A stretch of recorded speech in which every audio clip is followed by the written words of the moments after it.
నమస్తే తెలుగు న్యూస్కి స్వాగతం. కొద్ది నెలల కిందట జరిగిన ఆపరేషన్ సింధూర్ ఇప్పుడు పార్లమెంట్లో చర్చనీయాంశం అయింది. దాని మీద చర్చిస్తున్నారు. ప్రస్తుతం మనం ఈ వీడియో చేస్తున్నప్పుడు 16 గంటల సమయం ఈ చర్చకి పార్లమెంట్ ఇచ్చింది, స్పీకర్ ఇచ్చారు. అయితే ఈ క్రమంలో పి చిదంబరం చేసిన వ్యాఖ్యలు దుమారం రేపుతున్నాయి. కాంగ్రెస్ సీనియర్ నేత వాస్తవానికి చర్చ జరిగుంటే కాంగ్రెస్ లేవనెత్తుతున్న అంశాల పట్ల ఎలా ఉండేదో కానీ చర్చ జరగబోతున్న ముందే చిదంబరం ఇచ్చిన ఒక ఇంటర్వ్యూలో మాట్లాడుతూ పహల్గాం ఉగ్రదాడి తర్వాత ఎన్ఐఏ ఏం చేసిందన్నది బయటపెట్టేందుకు ప్రభుత్వం ఎందుకు విముఖత చూపిస్తోంది, ఆ దాడికి పాల్పడిన ఉగ్రవాదుల్ని గుర్తించారా, వారు ఎక్కడి నుంచి వచ్చారు అన్న ప్రశ్నలకి ఇప్పటివరకు సమాధానం లేదు. వారు దేశీయ ఉగ్రవాదులే కావచ్చన్న సందేహాలు ఉన్నాయి. అలాంటప్పుడు పాకిస్తాన్ నుంచి వచ్చారని ఎలా అనుకుంటారు, దానికి ఆధారాలు ఉన్నాయా? ఇది కీలకమైనటువంటి పాయింట్ అని కేంద్రాన్ని ప్రశ్నిస్తున్నారు ఆయన. అంతేగాక పహల్గాం దాడికి ప్రతీకారంగా చేపట్టిన ఆపరేషన్ సింధూర్ సమయంలో భారతదేశం వైపు కూడా నష్టం జరిగింది కదా, ఆ నష్టం ఎందుకు వెల్లడించడం లేదు అని చిదంబరం అడుగుతున్నాడు. దీనిపై ప్రశ్నిస్తే ప్రభుత్వం ఎందుకు తప్పుపడుతోంది, ప్రధాని మోదీ చాలా చోట్ల దీని గురించి ప్రసంగాలు చేస్తున్నారు కానీ పార్లమెంట్లో ఎందుకు మాట్లాడాలనుకోవడం లేదు అని కాంగ్రెస్ నేత చిదంబరం అడుగుతున్నారు. దాంతోపాటు పదే పదే ట్రంప్ ఈ యుద్ధాన్ని నేనే ఆపానంటూ ప్రకటనలు చేసుకునే అవకాశాన్ని ఎందుకు ఇచ్చారు ఆయనకి అనేది కూడా కాంగ్రెస్ వైపు నుంచి వ్యక్తమవుతున్నటువంటి ప్రశ్న. ఈ ప్రశ్నలు లేవనెత్తాల్సిన లేదా ఈ ప్రశ్నలు ఉత్పన్నం అవ్వాల్సిన అవసరం ఉందా? ఒకవేళ ఉంటే ఎందుకు కేంద్ర ప్రభుత్వం ఈ ప్రశ్నల మీద మౌనంగా ఉంటుంది, ఎందుకు మాట్లాడడం లేదు? మధుసూదన్ రెడ్డి గారు ప్రముఖ సామాజిక రాజకీయ విశ్లేషకులు. నమస్కారం మధుసూదన్ రెడ్డి గారు. నమస్తే. ఒకవేళ ఈ ప్రశ్నలు లేవనెత్తాల్సిన అవసరం ఉంటే, ఉత్పన్నం అవ్వాల్సిన పరిస్థితే ఉంటే ఎందుకు కేంద్రం మౌనంగా ఉంటుంది వీటి మీద? దేశ అంతర్గత సవాళ్ళని, దేశ బహిర్గత సవాళ్ళు రెండు రకాలు ఉంటాయి. సవాళ్ళు దేశానికి సంబంధించినటువంటి కొన్ని విషయాలని బహిర్గత పరచకపోవటమే మంచిదంటాను నేను. కొన్ని విషయాలు ఉంటాయి, ప్రజల్ని తప్పుదోవ పెట్టించుకోవడానికి రాజకీయ నాయకులు ఏదైనా మాట్లాడవచ్చు కానీ దేశ భద్రతకు సంబంధించినటువంటి విషయాలు ఎవరికి చెప్పాల్సిన అవసరం కూడా లేదు. ఎందుకంటే ఈ దేశంలో జరిగేటటువంటి ప్రతి విషయాన్ని విదేశాలకి కొన్ని రాజకీయ పార్టీలు మోస్తూ ఉంటాయి. నేను అంటుండేదంటే ఆపరేషన్ సింధూర్లో ఏం జరిగింది అన్నప్పుడు చిదంబరం ఒకటి చెప్పాలా. నువ్వు ప్రాతినిధ్యం వహించినటువంటి కాంగ్రెస్ పార్టీ చైనాతో యుద్ధం జరిగినప్పుడు ఏం జరిగింది చెప్పారా? మీరు దేశ ప్రజలకు చెప్పి చైనాకు భూభాగం రాసిచ్చారా అన్నాడు. అంటే మీరు పొలిటికల్ అంటున్న చిదంబరం అనేవాడికి నేను చెప్తున్నాను, చిదంబరం అనేవాడికి వాడు హోంమంత్రిగా చేశాడు కదా, వాడేంటండి ఏమంటే తప్పేంది? వాడు చేసిన దుర్మార్గాలు చెప్తున్నా. 5,700 కోట్ల రూపాయలు చిదంబరం వ్యవసాయ శాఖ మంత్రిగా ఉన్నప్పుడు కొట్టేశాడు. గజ్జె దొంగని నేను అంటుండా, ఇది ఎవిడెన్స్తో పెడతా నేను. కేంద్రంలో వ్యవసాయ శాఖలో ఫర్టిలైజర్స్ కంపెనీకి 5,700 కోట్లు లంచాలు తీసుకున్నటువంటి వ్యక్తిని ముద్దు పెట్టుకోమంటావా? ఒకే ఒక్క స్కామ్ కోరమండల్ ఫర్టిలైజర్స్ బయటికి తీయమని మాట్లాడమను. చిదంబరం వ్యవసాయ శాఖ మంత్రిగా, ఆర్థిక మంత్రిగా ఉన్నప్పుడు సబ్సిడీల ముసుగులో దేశ సంపదను లూటీ చేసినటువంటి వ్యక్తి చిదంబరం. ఆషామాషి వ్యక్తి ఏం కాదు. అయితే అనొచ్చు వాడు ఖచ్చితంగా అంట. అంతకు మించిన దేశద్రోహి భారతదేశంలో లేడు.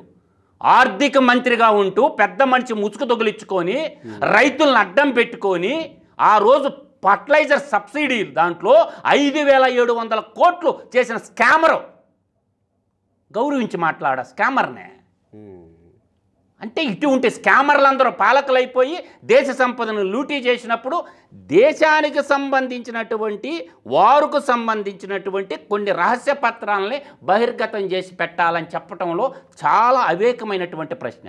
పార్లమెంట్లో ప్రశ్నిస్తే సమాధానాలు చెప్తారు. వీళ్ళ అంతర్గత తీవ్రవాదం ద్వారా ఎంతమంది చచ్చిపోయి ఉంటారు భారతీయులు ఒకసారి ఊహించుకోండి మీరు. స్వతంత్రం వచ్చిన కానించి వీళ్ళు బంగ్లాదేశ్ యుద్ధం జరిగినప్పుడు వీళ్ళు ఎంతమందిని పొట్టను పెట్టుకున్నారో అది ఎందుకు బయట పెట్టడం లేదు? చిదంబరాన్ని చెప్పమని చెప్పండి కొద్దిగా. పోని ఇదే చిదంబరం హోంమంత్రిగా ఎలగబెట్టినప్పుడు సుభాష్ చంద్రబోస్ పత్రాలు బయట పెట్టమని దేశమంతా అడిగింది. అయ్యేందుకు నువ్వు బయట పెట్టలేదు రహస్య పత్రాలని? సుభాష్ చంద్రబోస్ రహస్య పత్రాలు కేంద్రంలో హోంశాఖలో ఉన్నప్పుడు ఆ పత్రాలు ఎందుకు బయట పెట్టమని అడగలేదు? ఎందుకు బయట పెట్టడం లేదు? కాంగ్రెస్ ప్రభుత్వం ఎన్ని సంవత్సరాలు పరిపాలించింది భారతదేశాన్ని? సుభాష్ చంద్రబోస్ రహస్య పత్రాల కేంద్ర హోంశాఖలో ఉన్నప్పుడు, షిండే ఉన్నప్పుడు కానీ, ఈయనున్నప్పుడు కానీ ఎందుకు బయట పెట్టలేదు? దేశంలో కొన్ని విషయాల పట్ల దేశ భద్రతా దృష్ట్యా కొన్ని పత్రాలు బయట పెట్టారు, కొన్ని విషయాలు బయట పెట్టకూడదు కూడా. ఎందుకంటే మా బ్రదర్ మిలిటరీలోనే వర్క్ చేశాడు, కార్గిల్ యుద్ధం కూడా చేసిన కుటుంబం నాది ఈ దేశం కోసం. అందువల్ల నేను క్లియర్గా చెప్తాను, కొన్ని విషయాలు బయట పెట్టకూడదు. కానీ పాకిస్తాన్తో యుద్ధం జరుగుతున్నప్పుడు దేశ ప్రజలందరూ కూడా ఒకటి ఆకాంక్షించారు, పాక్ ఆక్రమిత కాశ్మీర్ భూభాగాన్ని భారతదేశంలో మోడీ గారు కలిపేస్తారని. భారతదేశంలో ఉన్నటువంటి 145 కోట్ల జనాభా మోడీ మీద ఆశలు పెట్టుకున్నారు. కానీ మధ్యలో యుద్ధం ఆపేయటం అనే దాని మీద అందరు కూడా సందిగ్ధంలో పడిపోయారు భారతీయులందరూ కూడా. అనుమానాలు రాజకీయ పార్టీ నేతలు కావచ్చు, భారతీయ సామాజిక పౌరులు ప్రతి ఒక్కరు కూడా ఆపరేషన్ సింధూర్లో మోడీకి అండగా నిలబడ్డారు. పాక్ ఆక్రమిత భూభాగాన్ని భారతదేశంలో విలీనం చేసుకోవాలా అని. దాని మీద మోడీ మీద ప్రజలందరిలో వ్యతిరేకత ఉన్నది. అమెరికాతోటి మనకి సంబంధాలు, అమెరికాతో ఉన్నటువంటి సంబంధాలు దానివల్ల కొంచెం ఒక అడుగు వెనక్కేశారే తప్ప పాక్ ఆక్రమిత కాశ్మీర్ని భారత్లో కానీ విలీనం చేసుకుంటే ఈ అంతర్జాతీయ తీవ్రవాదం సద్దుమణిగి ఉండేదనేది ప్రతి ఒక్క భారతీయుడి యొక్క, ఇప్పుడు పార్లమెంట్లో విదేశాల వ్యవహారాల మంత్రి ఏం చెప్తాడో ఇందాం. ఎందుకంటే పాక్ ఆక్రమిత కాశ్మీర్ని భారత భూభాగంలో విలీనం చేసుకోవాలి. ఇది మాత్రం భారతీయులందరూ కోరుకుంటున్నారు. అంటే ఇప్పుడు దేశీయంగా ఉన్న ఉగ్రవాదులే ఈ పని చేశారేమో అనే అనుమానాలు ఉన్నాయి అని చెప్పడం ద్వారా పాకిస్తాన్ కాదు చేసిందని చెప్పినట్టే అవుతుంది కదా. నేను అనేది ఒక మాట, వీళ్ళెవరు దేశీయ ఉగ్రవాదులు అంటానికి? వీళ్ళని మించిన ఉగ్రవాదులు ఉన్నారా? భారత పార్లమెంట్లో కూర్చొని దేశ ప్రజల సంపదను లూటీ చేసినటువంటి వీళ్ళని ఏ పేరు పెట్టాలా? దేశీయ ఉగ్రవాదులు అంటే ఏంటి? ఈ దేశంలో ఉంటూ, ఈ దేశంలో రాజకీయ నాయకులుగా ఉంటూ, ఈ దేశ సంపదల్ని లూటీ చేస్తున్నటువంటి రాజకీయ నాయకుల్ని రాజకీయ ఉగ్రవాదులని పిలుద్దామా? అంటే మీరు బ్రాండే చేస్తారా ఉగ్రవాదులని? ఉగ్రవాది అనే దానికి ఒక క్రైటీరియా ఏంటని నేను అడుగుతుండా. పహల్గామ్లో దాడి చేసింది దేశీయ ఉగ్రవాదులు అయ్యి ఉండొచ్చేమో అని అంటున్నారు ఆయన ఉద్దేశం. నేను చెప్తున్నాను, నాకు క్లారిటీగా అర్థమైంది. తమిళనాడులో ఒక మర్డర్ జరిగిందబ్బా. ఎవరిని చంపారు? ఎల్టీటీ ప్రభాకర్ను చంపారు. తమిళనే అతను. తమిళ ఈలం పెట్టేసి తమిళ ప్రజల కోసం పోరాడుతున్నారు. ఇప్పుడు ఎల్టీటీ ప్రభాకర్ని నువ్వు ఉగ్రవాదం అనమను, ఉగ్రవాది అన్నాడా ఎప్పుడన్నా చిదంబరం? తమిళ స్వతంత్ర సమరయోధుడని కీర్తించినాడు ఇదే చిదంబరం పార్టీ.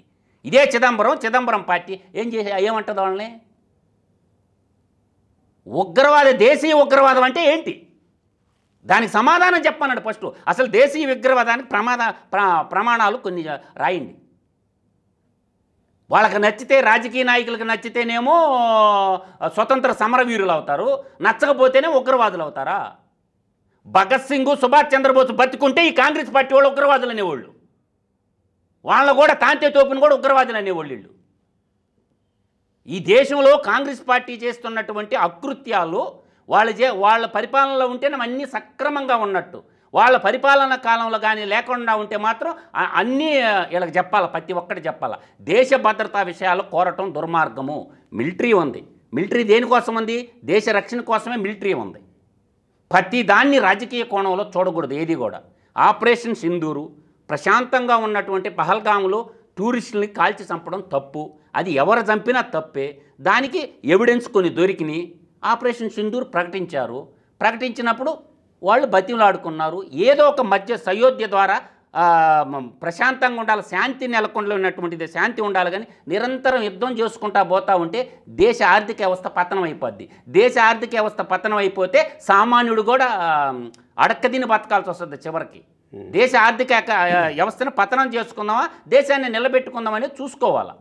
మరి ఎన్ఐఏ దర్యాప్తులో ఏం తేలింది? ఎవరు చేశారు? చేసిన వాళ్ళని పట్టుకున్నారా? ఇవి తెలియాల్సిన అవసరం ఉందా లేదా? ఖచ్చితంగా భారత పార్లమెంట్లో సమాధానం చెప్తారు. కొన్ని విషయాలు చెప్పకూడదు, అంతర్గతం విషయాలని, దేశ భద్రతా విషయాలు బయట పెట్టకూడదు.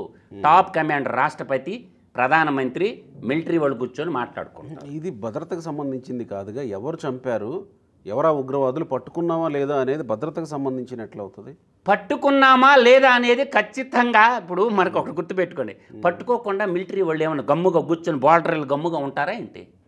ఖచ్చితంగా ఉండరు కదా, ప్రయత్నాలు అయితే చెప్పకూడదు కొన్ని విషయాలు. అది ఇప్పుడు బిన్ లాడెన్ చంపేదబ్బా అమెరికానా, శవాన్ని ఇచ్చింది అమెరికా. నాకు చెప్పండి, ఆఫ్ఘనిస్తాన్లో బిన్ లాడెన్ని ఆపరేషన్ చేసి చంపి ఎక్కడ పెట్టారు? శవాన్ని కూడా దొరకనీల వాళ్ళు. ఎందుకు లేదు? ప్రపంచంలో అత్యధిక జనాభా ఉండేది ఏంది? ముస్లిమ్స్ దేశాలే కదా. బిన్ లాడెన్ శవాన్ని కూడా దొరకనిచ్చినారు వాళ్ళ. ఊరికి చెప్పి వదిలేసినారు, సముద్రంలో వేసేసారు. ఎక్కడ పెట్టారు ఊరికేం తెలుసు? నీకు తెలుసు, నేను చూసినాను, నువ్వు చూసినావా? అట్లాగే మిలిటరీ రహస్యాలు కొన్ని బహిర్గత పరచకపోవటమే మంచిది. చిదంబరం లాంటి నాయకులు అటువంటి మాట్లాడకూడదు. పోనీ ఎందుకు యుద్ధం ఆపేశారు మధ్యలో అని అడగచ్చా? దీన్ని మాత్రం అడగచ్చు, తప్పులేదు. యుద్ధం ఎందుకు ఆపేశారు? అమెరికాతోటి సత్సంబంధాలు ఉన్నాయి, వాణిజ్య వ్యాపార సంబంధాలు ఉన్నాయి. అత్యధిక జనాభా ఉన్నటువంటి ఈ దేశానికి కొన్ని వాణిజ్యపరమైనటువంటి ఒప్పందాలు ఉన్నాయి. అంటే అమెరికా మాట వినే యుద్ధం ఆపి ఖచ్చితంగా ఒక్కొక్కసారి వినాల్సి వస్తుంది, తప్పదు. ఒక్కొక్కసారి ఇప్పుడు రష్యా అన్నిట్లో వినాల్సిన అవసరం లేదు, కొన్ని విషయాల్లో వినాలా. ఇప్పుడు క్రూడ్ ఆయిల్ విషయంలో రష్యా నుంచి ఇంపోర్ట్ చేసుకోవద్దని చెప్పింది, మేము చేసుకుంటాం అన్నారు. మా దేశీయ అవసరాలు మాకుండే, మా సార్వభౌమాధికారం మాకుంది కాబట్టి రష్యా తక్కువకి ఇస్తామంటే ఎందుకు రష్యా ఆయిల్ ఎందుకు వ్యతిరేకించారు? వాళ్ళు ఉక్రెయిన్ మీద యుద్ధం చేస్తున్నారు కాబట్టి ఉక్రెయిన్కి అమెరికా మద్దతు ఉంది. మనకి ఎప్పుడు రష్యా మనం ఫ్రెండ్షిప్తో ఉంటాం కాబట్టి క్రూడ్ ఆయిల్ మన వాళ్ళు తీసుకున్నారు, దాంట్లో వ్యతిరేకించింది కదా అమెరికాని. ఇప్పుడు కూడా బెదిరిస్తున్నాడు కదా ట్రంప్, మీరు క్రూడ్ ఆయిల్ కానీ తీసుకుంటే మీ మీద కస్టమ్ ఛార్జీలు డబల్ చేస్తామంటున్నారు కదా అమెరికా వాళ్ళు. భయపడుతున్నారా? బ్రిక్స్ దేశాలన్నింటినీ బెదిరిస్తున్నారు అమెరికా. బ్రిక్స్ కరెన్సీని మీరు కానీ పెంచాలని చూస్తే మేము అన్ని ట్యాక్సులు పెంచుతామంటారు. కానీ వ్యాపారం ఉన్నప్పుడు కొత్త పొంతలు తొక్కుతూ ఉంటుంది. ఇప్పుడు జపాన్ ఉంది, భారతదేశానికి అనుకూలంగా ఉంటుంది. ఈ పక్క రష్యా ఉంటుంది, రష్యాతోనూ జపాన్తోనూ మన శత్రుత్వం ఎప్పుడు పెట్టుకోం. పక్కనున్న ఇప్పుడు చైనా ఉంది, చైనా ప్రపంచాన్ని ఆలాలని చైనా చూస్తుంది. చైనాతో భారత్ ఎకనామికల్ ప్రాసెస్ ఉంటుంది, దాన్ని వదులుకోరుగా పక్క దేశం నైబరింగ్ స్టేట్స్ తోటి ఎప్పుడు కూడా మనకు భారతదేశానికి పట్టిన దౌర్భాగ్యం ఏంటని చెప్పనా, భారతదేశం చుట్టూ ఉన్న ప్రతి దేశంతో మనకు శత్రుత్వం ఉంది. ప్రతి దేశంతో, ఒక చిన్న భూటాన్ తప్పక ఏ దేశంతో శత్రుత్వం లేదో నాకు చెప్పండి. పాకిస్తాన్, మీకు బార్డర్ పంచుకున్న పాకిస్తాన్ చూడండి, ఆ బార్డర్ పంచుకున్న నేపాల్లో కూడా ఎంతో కొంత ఉంది కదా మనకి. బంగ్లాదేశ్తో నిత్య సంఘర్షణ ఉంది కదా, బంగ్లాదేశ్ నుంచి. ఈ పక్క శ్రీలంకతో ఉంది కదా, అటు వచ్చేళ్ళకి మాల్దీవ్స్తో ఉంది కదా, బుడ్డ దీవులు కూడా. వీటన్నిటికి ఫండ్ ఎవరు రైజ్ చేస్తున్నారు? ఆయా దేశాలకు ఫండ్ ఎవరు ఇస్తున్నారు? టెక్స్టైల్ పరిశ్రమ అంతా ఎక్కడుంది? అమెరికా వాళ్ళు తయారు చేసి మన హైదరాబాద్ మహానగరంలో ఇవాళ ఎన్ని టెక్స్టైల్ హై క్వాలిటీ బ్రాండెడ్ మొత్తం ఎక్కడ తయారవుతుంది? బంగ్లాదేశ్లో తయారవుతుంది. బంగ్లాదేశ్ నుంచి భారతదేశంలో మార్కెటింగ్ అవన్నీ ఇక్కడ మ్యానుఫ్యాక్చరింగ్ ఎందుకు పెట్టలేదు అమెరికా వాళ్ళు యూనిట్లు? మీరు మన చుట్టుపక్కల ఉన్న హైదరాబాద్ భాగ్యనగరంలో ఉన్న మీ ఇష్టం వచ్చిన షాప్కి వెళ్ళండి, అమెరికన్ బ్రాండెడ్ పోలో కానీ అమెరికన్ కానీ షర్ట్లన్నీ ఎక్కడ తయారవుతుంది? మన నైబరింగ్ దేశమైనటువంటి బంగ్లాదేశ్లో తయారవుతుంది. మార్కెటింగ్ మార్కెటింగ్ అంటే ట్రాన్స్పోర్టేషన్ ఈజీగా ఉంటుంది కాబట్టి భారతదేశం అన్ని నగరాల్లో, మెట్రోపాలిటన్ నగరాల్లో ఉన్నాయి కదా, వాళ్ళు ఎందుకు ఇక్కడ మ్యానుఫ్యాక్చరింగ్ యూనిట్లు పెట్టలేదంటే దానికి ఏం సమాధానం చెప్తారు? ఆ మార్కెట్ని ఎవరు కల్పించారు? ఇంత పెద్ద సువిశాలమైన దేశంలో పక్కనున్న బంగ్లాదేశ్లో మ్యానుఫ్యాక్చరింగ్ యూనిట్లు పెట్టగలిగినారు, కానీ అమెరికన్ బ్రాండెడ్ సంబంధించిన ఫ్యాబ్రిక్ సంబంధించిన ఇండియాలో ఎందుకు పెట్టాలంటే అంతర్జాతీయ వాణిజ్య ఒప్పందాల్లో భాగంగా